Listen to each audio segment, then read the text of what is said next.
was like, I got to get out of the sales world, which I'd been in since I was 22, 21, really. I had been in sales.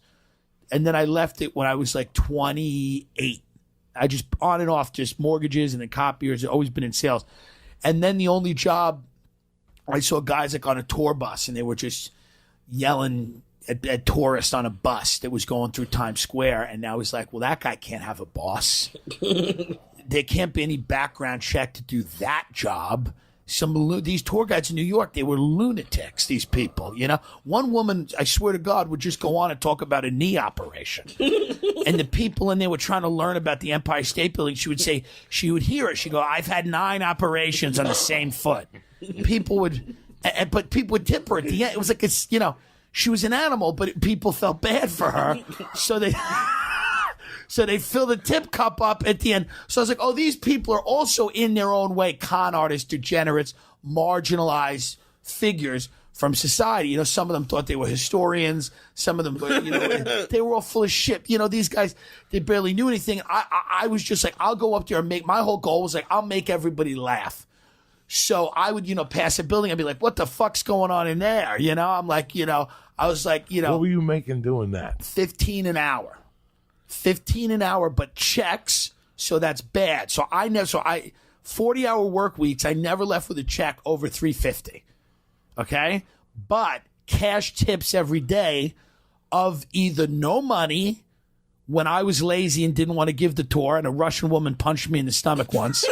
Because we were sitting on the thing. It was first of all the Russians are poor. They come in January, February. They have no fucking money. They're poor. They come the coldest time of the year.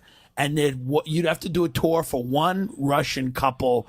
And the thing with Russians is they have beautiful blue eyes like huskies, but they have no souls. So when you see, because they have 100 years of atheism, so they have no soul. So there's not, you know, so when you look in their face, you see there's nothing there.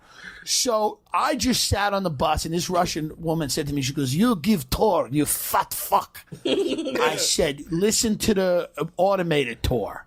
I said, I'm not doing it today. You're the only people on the bus. She goes, I pay money. You give tour. You give tour. And I said, no. Because I could put it on the automated when I was being lazy.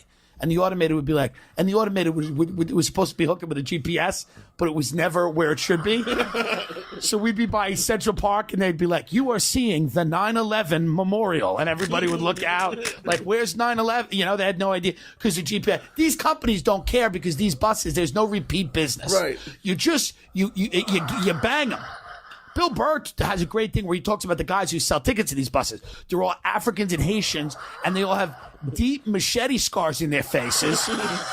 They make $8 or $9 grand a month, and they send that all back to Africa. I think Burr, I haven't heard of it, but Burr, somebody told me that Burr either talks about it on a podcast or does a bit about it, but they're aggressive salesmen. They'll fight each other in the street, and then once the tickets are sold, it's over. You're not going to complain about this. What, are you going to go find the office and complain about what I said or did? Who gives a shit? So if I was feeling lazy, but if I was really killing it, I could walk off the bus with $200 in cash.